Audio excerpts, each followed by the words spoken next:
Sí.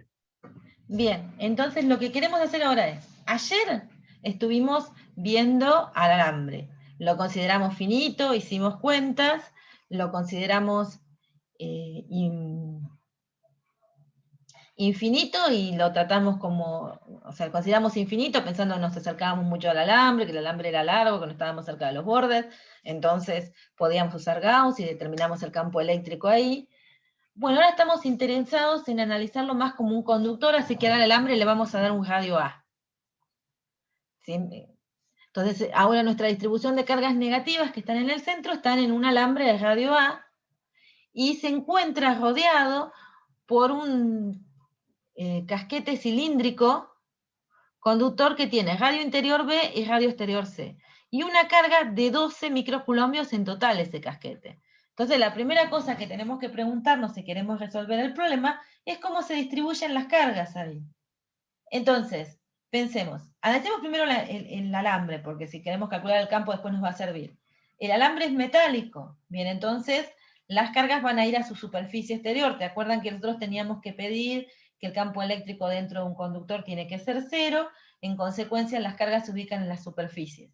En el caso del alambre, una sola superficie, superficie externa. O sea que esos menos 12 microcoulombios están en la superficie externa del alambre, y si eventualmente nos preguntaran cuál es la densidad de carga, sería esa carga dividida el área de la superficie externa, que la podemos calcular porque conocemos el radio y la longitud. La longitud era la misma que teníamos en el problema anterior. Pero ahora avanzamos un poco más y miremos el casquete. Ahí volvemos a decir, el casquete es metálico, nos dice el enunciado, porque es conductor, entonces quiero que el campo en su interior sea cero y que las cargas vayan a sus superficies. ¿Cómo distribuyo las cargas en esas dos superficies? ¿Se acuerdan qué hacían para determinar la carga que iba a la superficie interna?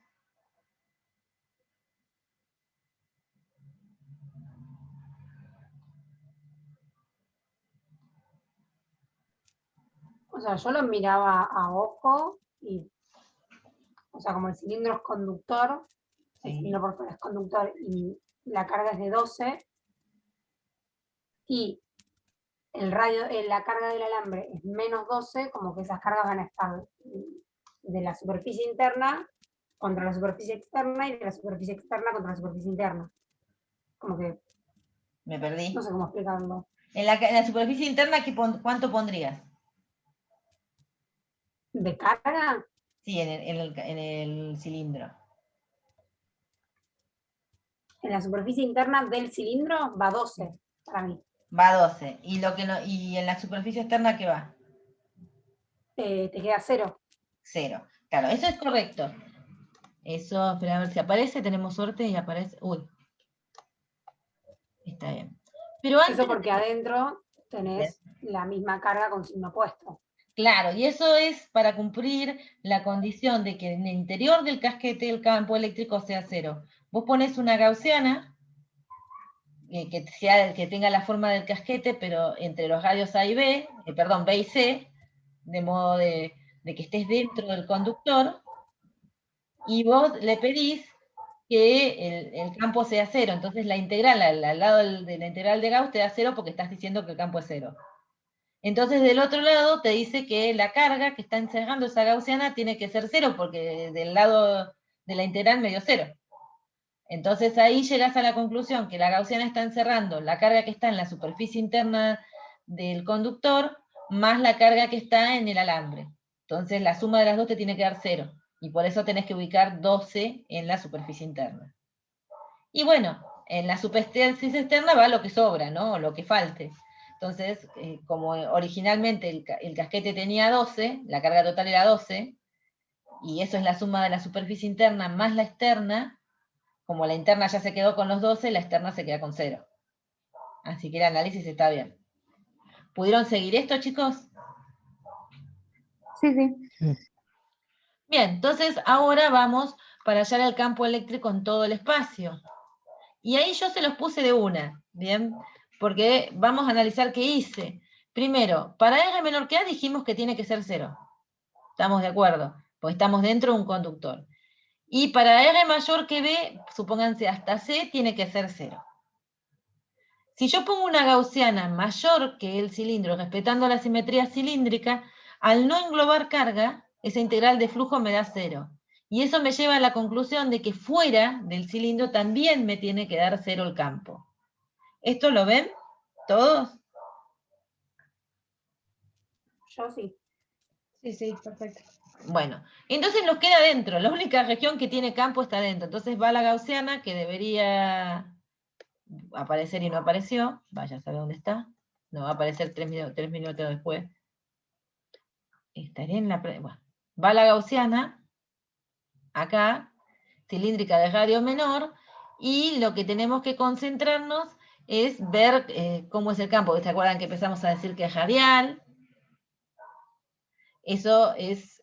La cuenta es muy parecida a la que hicimos cuando solamente mirábamos el alambre, ¿no? Porque ponemos una gaussiana concéntrica en alambre, decimos que el campo es radial, tenemos las tapas, y la parte curva, como el campo es radial, solo nos queda la parte curvada, y eso nos queda que el campo encerrado es la carga del alambre, que el flujo del campo es la carga del alambre sobre epsilon 0, y del otro lado nos queda E por 2pi R por L. Esto, ¿se acuerdan? Lo saben sacar, si ponen la gaussiana y repiten todo el procedimiento. Esto es repetir el análisis, o sea, vuelven a decir que más allá de que esté el conductor afuera, el campo tiene que ser radial. Y después repiten el mismo análisis que hicimos en la parte del repaso que vimos ayer.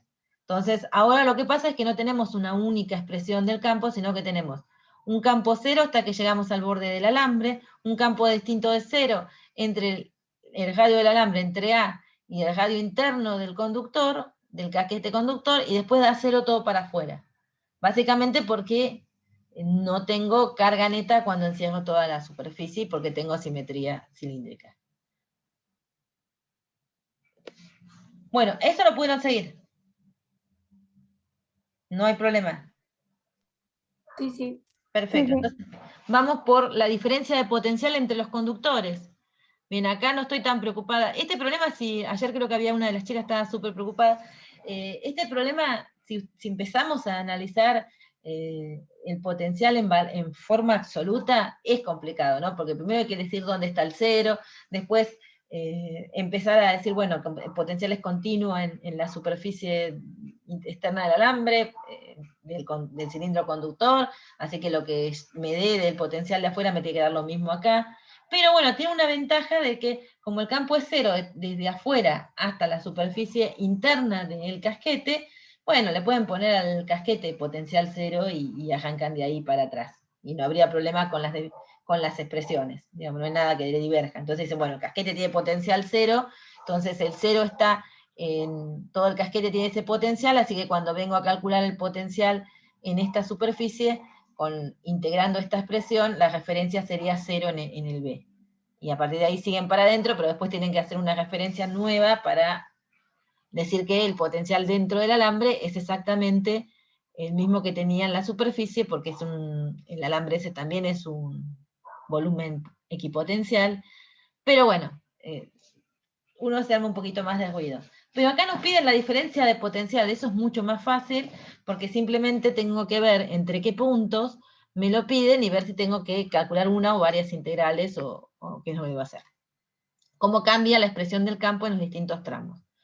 Entonces, para ver esto, me preguntan los conductores, y como los conductores básicamente son equipotenciales, la diferencia de potencial la puedo establecer entre el radio A, la superficie externa del alambre, y la superficie interna del cascarón. Entonces eso es lo que voy a hacer, y voy a hacer la integral de ese campo entre B y A. Ahora, este R escalar diferencial de L, ustedes saben que termina siendo diferencial de R, o sea, la parte del diferencial de L que va en la dirección radial, y esta integral nos queda, sacamos las constantes, Q, acá lo que vi es que creo que me perdí un signo, ¿no, chicos? Sí, miren.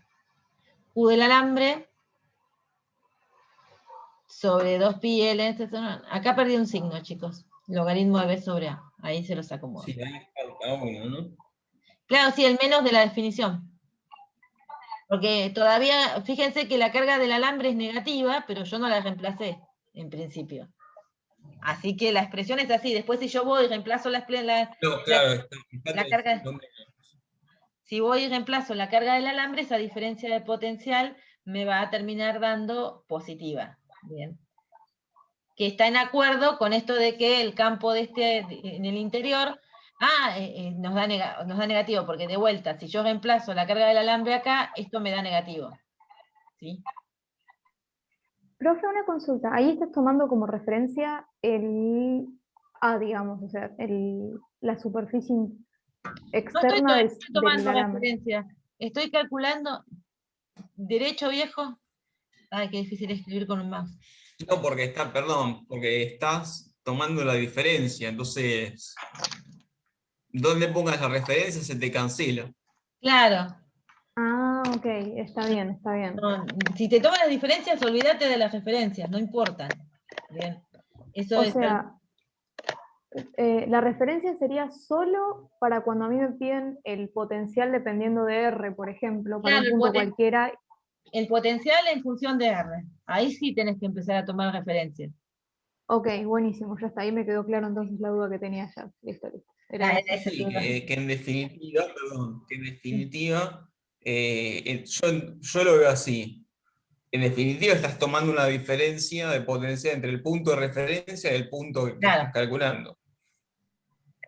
Siempre es una diferencia. Claro, sí, sí. Es que a mí me mareaba eso, porque yo lo pensaba como que siempre era la diferencia, entonces pensé que para todas las diferencias en algún lado iba a tener que marcar el 0, digamos, por decirlo de alguna manera. No, el 0 es único, lo pones en algún lado y si te piden el potencial absoluto tenés que ir viendo cómo se te van armando las expresiones, porque vos tenés el B de R, por ejemplo. Entonces vos decís, en tal región vale esto, en tal región vale aquello, y bueno, una vez que elegiste la referencia, perdón, pasa un avión. Una vez que elegiste la referencia, no tenés que cambiarla en el problema. Por eso te aparecen todos estos líos de dónde la pongo para que no me diverja, y después que cada vez que cambio de expresión del campo y calculo la expresión del potencial me dé continuo. Pero Perfecto. esto solamente si te piden el potencial en valor absoluto. Si lo que nos interesa es la diferencia, es esa. Y como dice Hugo, uno para encontrar la expresión del potencial en una dada región, lo que reemplaza la A por la referencia. ¿Entendés? Entonces decís, bueno, no sé, elijo en tal punto el 0, me fijo cómo calculo la diferencia de potencial poniendo al A en la referencia, el B de A igual a 0 porque A es la referencia. Después voy a otro lugar, calculo en otra expresión. Pero todo ese lío vale nada más si vos te estás preocupada por calcular el potencial en la expresión absoluta. Pero siempre recordá que lo que más nos interesa son las diferencias de potencial.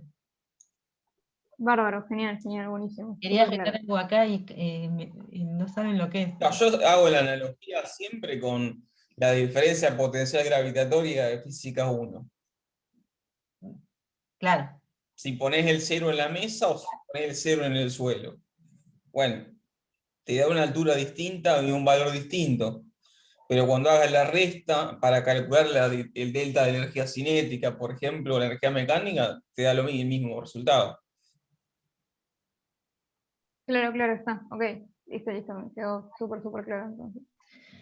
Bien, fíjense, bueno, buenísimo. Unos comentarios. Si les llegaran a preguntar densidades, ustedes saben que tienen que agarrar las cargas y dividirlas. La densidad el área de la superficie en la que están distribuidas esas cargas. Eso por ahí no sé si se los comenté, pero a veces tienen que dejar expresado en densidad. Bueno, acá les dejé escrito por las dudas que es entrante, ya que la carga del alambre es negativa, entonces al reemplazarla les va a dar en menos R. Y lo mismo con el potencial, que nos da una diferencia positiva, porque cuando reemplazo la carga de la carga es menos 12 microcoulombes. Ahora, esa diferencia de potencial positiva está bien, o sea, si yo la tomo entre un punto y un punto por acá, tengo que mover el cursor. Por ejemplo, si la tomo entre un punto y un punto por acá, está bien que el potencial crezca, o que el potencial crezca entre A y B está bien, porque el cascarón tiene que estar a un potencial más grande, vamos a ponerlo bien, que el alambre. ¿Por qué tiene que estar a un potencial más grande que el alambre, el cascarón?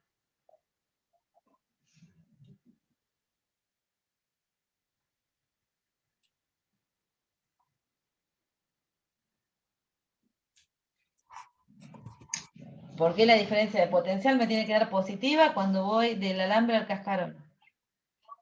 ¿Hacia dónde apunta el campo?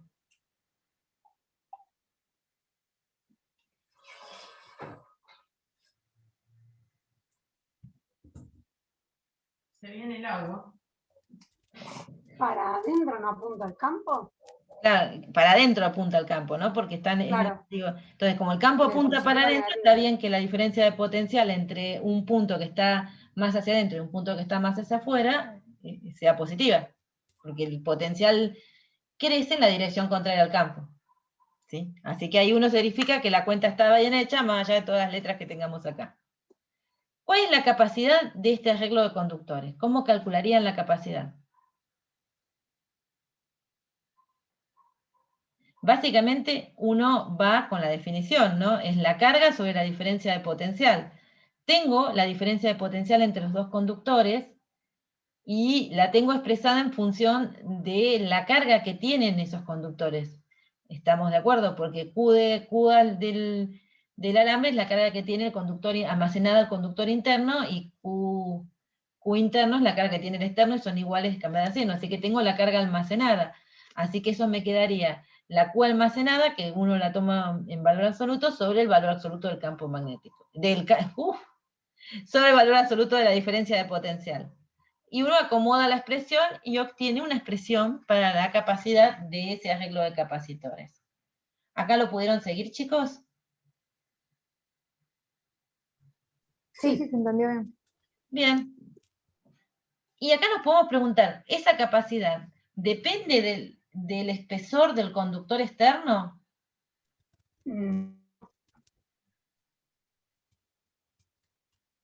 O No. sea, si lo estamos como haciendo como, si no se achica el radio interno, como que no, pero si yo lo empiezo como a Claro, ensanchar y el se me conductor achica. externo No, podría no. ocupar desde B hasta el infinito y a vos te daría la misma capacidad. No, claro, pero yo pensaba como que no se achique, no sé cómo explicarlo. Como la superficie interna, digamos que no me reduzca como la distancia de la superficie interna al alambre. Claro, depende de B y A. Si llegamos a reducir la distancia al radio B, nos va a alterar. Pero el espesor, que sería el... El BC sería el Pero en espesor. este problema no me aparece como la diferencia. O sea, me importa solo el radio interno. Entonces, supónganse que yo le pongo una capa más de metal hacia afuera. ¿Me va a importar? Lo hago más ancho. No, va a dar siempre No, igual. No, nos va a importar si lo rellenamos por dentro, ¿no? Si le llevo a poner la capa por dentro. Claro, ahí se reduciría el radio B. Sería. Claro, y ahí me cambiaría la capacidad. Tendría una capacidad un poco, si se reduce el radio B, creo que más grande, ¿no? Porque, A ver. y fíjate que si B se hace más chico, el logaritmo se hace más chico y entonces el cociente te da más grande. Se hace más grande. Está bien. Bueno, lo mismo si aumentamos la longitud, también la longitud del alambre también crece. Y si esperen, está bien. Es lo mismo, porque fíjense, si relleno al B, lo hago más gordito al B para adentro, reduzco B, reduzco el logaritmo. Si aumento el A, si hago más gordo el alambre interior, también decrece el logaritmo. O sea que si meto ahí un metal adentro, voy a crecer la capacidad. ¿Sí? Hola, hola. Sí. Ah, Sí, pensé que me se quedé había... recalculando. No, porque se quedó, cuando hay ruido de fondo todo el tiempo, cuando desaparece el ruido es que se corta, por eso no es que tienen que hablarme, sino que hago eso porque pienso que se corta. Bueno, entonces se entiende, solo depende de su radio interno, no depende del espesor que tiene en este momento, y esta idea de que si lo hago más gordo hacia adentro, voy a aumentar la capacidad, o si hago más ancho el alambre, voy a aumentar la capacidad. Lo que yo tengo que hacer para poder responder es mirar esa expresión y ver realmente de qué depende. Depende de los radios externos del alambre, interno del casquete. ¿Bien? Y obviamente la longitud de todo el sistema y de lo que tengamos entre medio, que es el epsilon 0. Y se puede hacer algo parecido con un análisis si tienen esferas. Yo les digo porque hay ejercicios en la práctica que tienen este tipo de preguntas. Bueno, si lo llenamos con metal de parte del conductor, creo que es lo que comentamos recién, ¿no? Vamos a aumentar el radio externo del alambre o disminuir el radio interno del conductor. Bueno, entonces acá ya está, nos quedamos con las cargas, nos quedamos que vamos a considerar la región interna, por eso el eje es más cortito, y tenemos ahí escrita la capacidad cuando está vacío, y vamos a avanzar con esto. Lo queremos rellenar a un capacitor con un dieléctrico.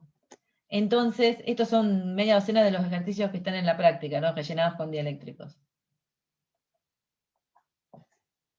Entonces, ¿qué tengo que hacer para trabajar? Trabajar ahora con el campo de desplazamiento. Chicos, ¿me están escuchando? Sí, se escucha. Ah, bueno.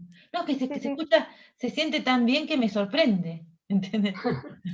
Bueno, entonces hacemos la integral del campo de desplazamiento porque ese es el que depende de la carga verdadera, de las cargas de conducción que están colocadas en el conductor en exceso. Entonces, hacemos la integral del campo de desplazamiento. Ahí ponemos la gaussiana, que obviamente llega hasta un R, que es el punto donde quiero calcular el campo en el interior de los dos conductores, y hacemos el mismo procedimiento que antes, ¿no? Vemos que el campo tiene que ser radial, vemos que las tapas no contribuyen porque los diferenciales de área son perpendiculares al campo, que nos queda solamente la parte curvada, que D es uniforme sobre toda esa superficie, porque es lo mismo a lo largo de toda la superficie, lo saco de la integral y me queda la integral del área de la superficie gaussiana, así que obtengo una expresión para D que está directamente relacionada a la carga encerrada sobre el área de la gaussiana. Y bueno, a partir de ahí la carga encerrada es la carga del alambre.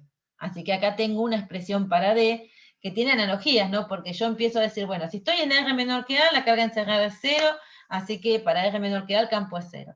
Entre A y B es la cuenta que yo hice, o sea, la que yo hice la podría haber pensado también nosotros si llegaba a esa misma conclusión, y cuando voy a R mayor que B, el campo es 0. Entonces, hago la misma relación, pero estoy partiendo ahora de una integral del desplazamiento y igualando a la carga encerrada de conducción, la libre. Y si quiero sacar E, ¿qué tengo que hacer? Decir que D es epsilon por E. Entonces E es D sobre epsilon. ¿Se acuerdan de esa relación? Es la relación de un dieléctrico lineal. Ahí, si yo lo relleno con un dieléctrico de constante K, uso para resolver el problema esa relación.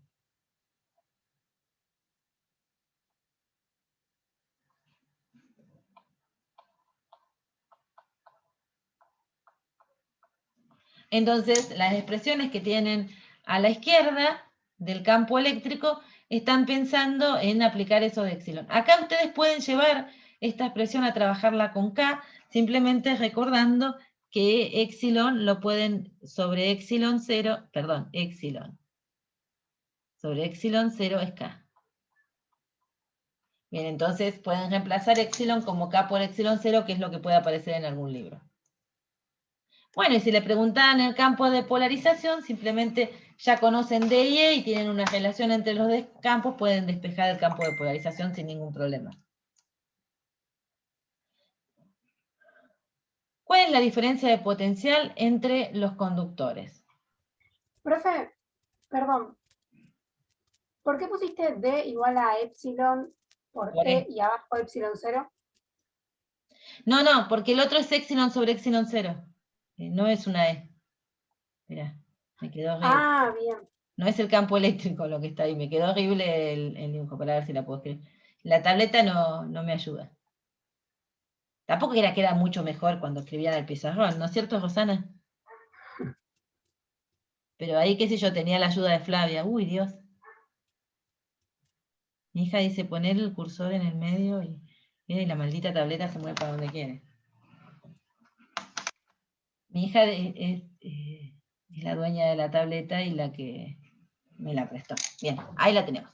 Entonces, ¿cuál es la diferencia de potencial entre los conductores? La tengo que hacer en base al campo eléctrico. Bien.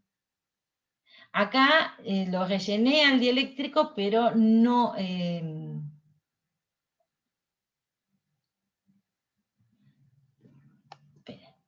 Si ahí la estoy calculando, simplemente lo rellené, pero no alteré la distribución de cargas, como ven en el dibujo. O sea, le puse un dieléctrico adentro, pero me preocupé de que no perder cargas. Entonces, por eso Q me sigue siendo la Q del alambre, que es la que tengo dibujada al costado. Bueno, la diferencia de potencial, tengo que hacer la cuenta que hice antes, la misma cuenta, pero ahora tengo que usar el nuevo campo, que es básicamente lo mismo que antes, pero con un épsilon abajo, ¿no? En vez de épsilon 0 aparece un épsilon. Pero es el mismo campo que tenía antes, así que la cuenta me va a dar como antes, y acá creo que volvimos a perder el menos, ¿no es cierto? Esto, como son cortes y pegas, repiten los errores de... Sí, ahí el menos de nuevo. Sí, lo volví a perder. Pero bueno, ahí está arreglado. Ahí tiene los menos que tienen que tener. Bien, tenemos la diferencia de potencial. Podría volver a calcular la capacidad como la hice antes. Entonces hago el cociente de la carga que están almacenando los conductores, que es la carga del alambre, dividida la diferencia de potencial, todo en valor absoluto. Bien. Así que se simplifican las cargas y me queda una relación en la que observen que yo, para terminar de escribir la diferencia de potencial que está en la expresión anterior, usé esto de reemplazar épsilon por K por épsilon 0, así que cuando reemplacé la diferencia de potencial tiene el K épsilon 0, y eso lo acomodo, entonces me queda K por 2pi L épsilon 0 dividido el logaritmo del cociente. Entonces, lo que veo es, que me faltó escribirlo, es que esa capacidad que estoy obteniendo acá es la misma que tenía antes, pero multiplicada por K. O sea, la capacidad ahora es la capacidad que obtuve cuando estaba vacío, pero lo multipliqué por la constante dieléctrica. Esto que les estoy diciendo vale solamente si el dieléctrico rellena completamente al capacitor. Si no, no vale, si no tienen que trabajar un poquito más. La vamos a llamar C0 cuando estaba vacía. Bueno, entonces ahora vamos, ¿qué pasa si lo relleno parcialmente al capacitor? Una de las cosas, esos tienen bastantes ejercicios para resolver en la práctica, por lo que vi así a grosso modo. No me detengo a resolverlos porque vamos a estar mucho tiempo, pero sí les puedo hacer algunos comentarios básicos, que es que si el dieléctrico tiene el mismo largo, ¿bien? O sea, yo relleno ahí adentro, supónganse, hago como una capa de dieléctrico con un cascarón dieléctrico, supónganse, englobando, por decir algo, a todo el alambre, tiene la misma longitud, pero no llega hasta el borde de B, llega hasta otra región. Lo que yo puedo asegurar es que a partir de las condiciones de contorno de los campos, cuando atravieso la superficie entre dos medios dieléctricos, el campo de desplazamiento se conserva la componente normal. Pero acá, si ustedes ponen un dieléctrico, pueden imaginárselo como si fuera esta superficie que la hace como Gauss, pero que tiene todo el largo del alambre. Entonces, yo sé que el campo es perpendicular a la superficie y esa superficie separa a la región con dieléctrico de la que no tiene, así que la componente normal del campo de desplazamientos es la misma en las dos regiones, y es por lo tanto la que yo calculo estando encerrando solo el alambre, no depende del épsilon, entonces esta parte depende de la carga libre. Entonces a partir de eso, yo puedo, una vez que establecí que la componente normal es la misma, obtener el campo eléctrico usando las constantes dieléctricas, o sea, diciendo D es épsilon por E. Entonces, en una región, que es la que tiene el dieléctrico, va por épsilon, y en la región que no tiene el dieléctrico, va por épsilon 0. Y si hubiera otro dieléctrico al lado, iría por la elección que le corresponde. Por eso dice, el I lo sacamos conociendo la constante del dieléctrico. Y el resultado que les tiene que dar, si lo que hacemos es envolver con un cilindro dieléctrico al alambre, y después poner el capacitor y no rellena toda la región, tiene que ser equivalente a 2 capacitores en serie. Y si en lugar de eso rellenamos todo, pero hasta la mitad con un dieléctrico, la otra mitad vacío u otro dieléctrico, entonces lo que tienen que analizar, que lo que queda igual es la diferencia de potencial entre los dos conductores, pero no, o sea, obtienen el mismo campo eléctrico, porque ahí el campo eléctrico es tangente a la superficie de separación, porque partía a la mitad, tienen el mismo campo eléctrico, pero tienen distintos campos de desplazamiento. Entonces, eso, si ustedes obtienen el campo eléctrico, cuando van a calcular los campos de desplazamiento, tienen que sacarlos. Pero ese campo eléctrico que tienen es el mismo que tenían, o sea, lo tienen el mismo en las dos regiones con dieléctrico. Y Profe, cuando sí. perdón, una consulta, porque me parece que hay algo que estoy entendiendo mal, pero lo entendí mal de la clase de condiciones de frontera. Sí. Para el ejemplo que habíamos hecho en la clase de condiciones de frontera, como que habíamos charlado que cuando nosotros teníamos el campo eléctrico solamente se iba a conservar como la componente tangencial, y no sé si lo entendí al revés. O sea, ¿Y por qué ahora estamos diciendo? Tenés varias condiciones de conservación. O sea, vos entre dos dieléctricos siempre vas a tener cargas de polarización, si hay campos. Sí, entonces el campo eléctrico a componente normal no puede conservarse, por ley de Gauss. Pero como el campo eléctrico no rota, la otra ley, la de rotar, ¿viste? La integral de circulación igual a 0, nos dice que sí se conserva la componente tangente. Después, el campo de desplazamiento se conserva la componente normal, porque entre dos dieléctricos uno asume que no puso cargas verdaderas, y el de polarización siempre es discontinuo. Entonces vos tenés como, acá jugás con lo que le pasa al de desplazamiento y al eléctrico. Si vos ponés, yo no tengo el dibujo, pero ponés la mitad de acá, toda rellenita con un dieléctrico, y la otra mitad con el otro, como los campos son salientes del alambre hacia el conductor, son tangentes a la superficie de separación entre los dos dieléctricos. Eso significa que no podés decir nada del campo de desplazamiento, ¿sí? Y que sí podés decir que el campo eléctrico se tiene que conservar porque la componente tangente, la parte del campo eléctrico paralela a la superficie de separación entre dos medios dieléctricos, tiene que ser la misma de un lado y del otro. Entonces decís, ah, bueno, qué bueno, el campo eléctrico en el dieléctrico que rellena la parte de abajo tiene que ser igual al campo eléctrico que rellena la parte de arriba.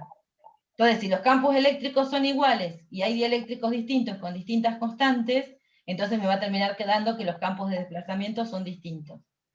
Y eso también nos va a terminar dando que las cargas que están en la parte de arriba y en la parte de abajo, las verdaderas, no se acomodan igual uniformes en el conductor, porque la presencia de ese dieléctrico altera la distribución de cargas. O sea, ¿se acuerdan que los dieléctricos miramos un poco que cuando se polarizaban distinto? Entonces uno miraba quién tenía más capacidad de polarizarse para ver quién ponía más cargas en las interfaces. Entonces, si hacemos justo una que parta a la mitad, y mitad de un dieléctrico, mitad del otro, dependiendo de las constantes dieléctricas de cada uno, uno se va a polarizar más que el otro. Y eso va a generar que las cargas libres se ubiquen distintos frente a esos dieléctricos para anular el campo en el interior del conductor. Entonces, ese era otro de los problemas que estaba explicado en la teoría y estaba también resuelto en varios de estos parecidos en la práctica. ¿Eso lo pudieron seguir? Me estoy pasando mucho, perdonen. Pero... Perdón, este problema está en el ejercicio 4.10, o sea, del ejercicio 10 de la práctica 4, que tiene una esfera, dos esferas concéntricas conductoras y dos dieléctricos. Claro, es decir, la lógica era hacer un repaso de esto como para que ellos fueran viendo, y como empecé con cargas distribuidas, empecé a seguirla, viste, vos no escuchaste la clase de ayer eran primero cargas discretas, alineadas, después las discretas formaban un continuo, y así íbamos, que después eso era un alambre infinito, después el alambre infinito tiene casquete, ¿entendés? Era como Claro. aprovechar, o sea, si lo pudiera hacer todo en una clase, hubiera aprovechado las cuentas, viste, que venía llevando.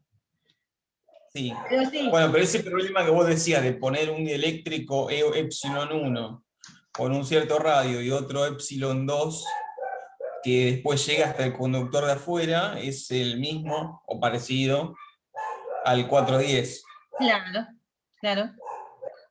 que Sí, uno plantea la conservación de D. cuando en el caso de que vayan uno metido adentro del otro, se conserva D, y cuando los pones en paralelo, lo que estábamos hablando recién, de Que ahí que no el E.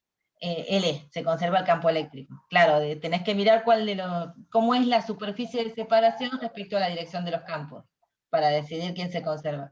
Si la superficie de separación es perpendicular a la dirección de los campos, se conserva D, y si la superficie de separación es paralela a la dirección de los campos, se conserva el campo eléctrico.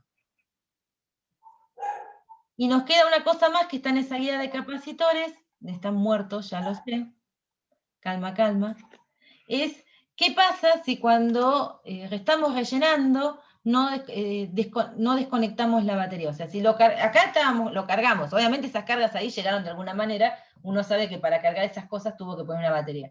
Ahora, la batería la sacamos y jugamos con el capacitor tratando de no perder carga.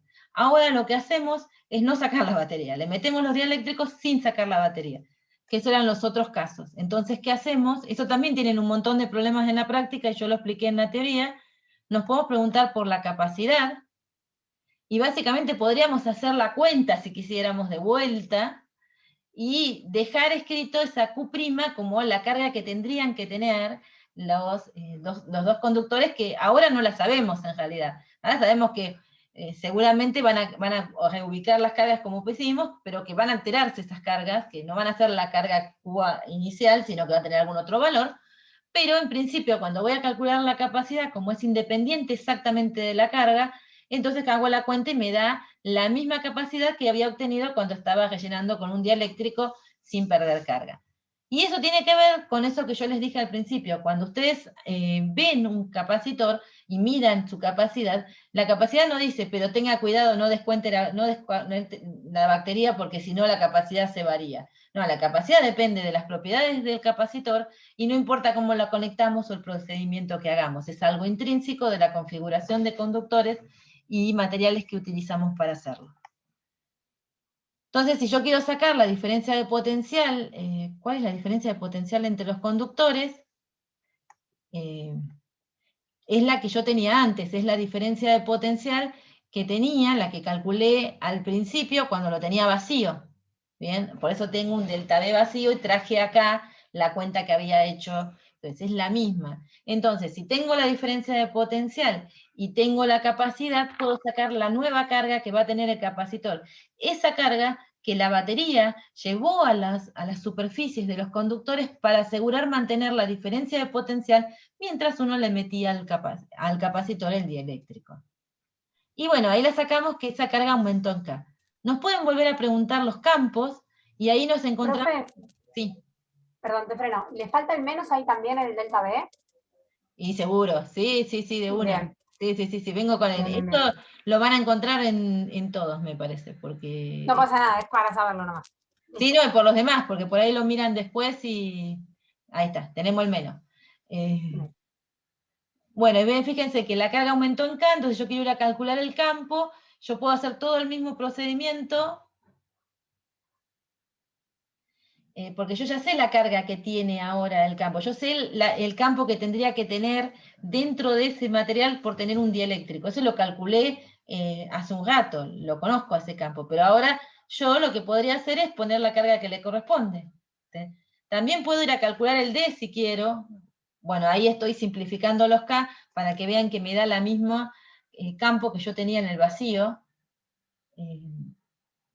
Eso porque me da lo mismo, porque básicamente yo mantuve la diferencia de potencial. Si mantengo la diferencia de potencial, eso quiere decir que el campo en el interior no puede cambiar, ¿sí?